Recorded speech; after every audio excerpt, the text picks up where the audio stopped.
If you're struggling to enjoy something in your life, or you even have severe anxiety, like as an example, you're flying somewhere, how can you turn something that feels extraordinarily anxious or stressful or even fearful into something that you actually appreciate?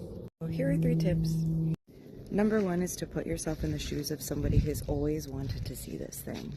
As an example, if you're flying, you can look from the perspective of somebody in the 1800s who would have died, maybe given their whole life to be on this plane to see what you are currently seeing at this very moment.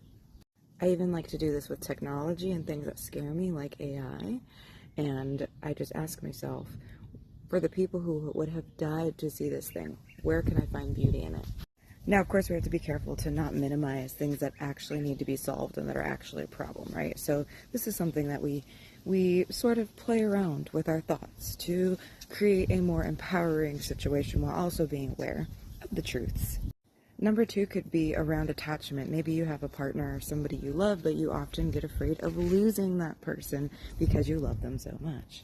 Maybe you grew up in a difficult upbringing with some attachment instability.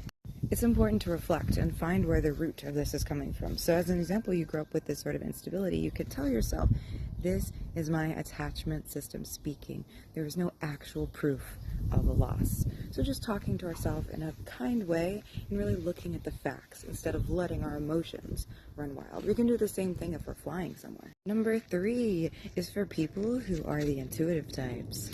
Just because you have an intuitive feeling does not mean it is fact, especially if you've been through a lot in your life.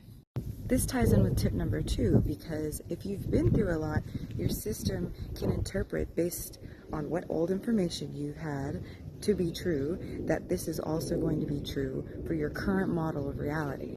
But if our current data is not showing that this is happening again, as an example, let's say the person is showing up consistently, let's say things feel safe, let's say that you feel safe on the flight, everything is okay. There is no actual fact or information that says that this is happening again. If we just say intuition is fact and that we're just following it because intuition is always right, there's a huge risk of letting our intuition, that may actually be past trauma, run our life moving forward and sabotage our relationships or even goals or potentials or dreams.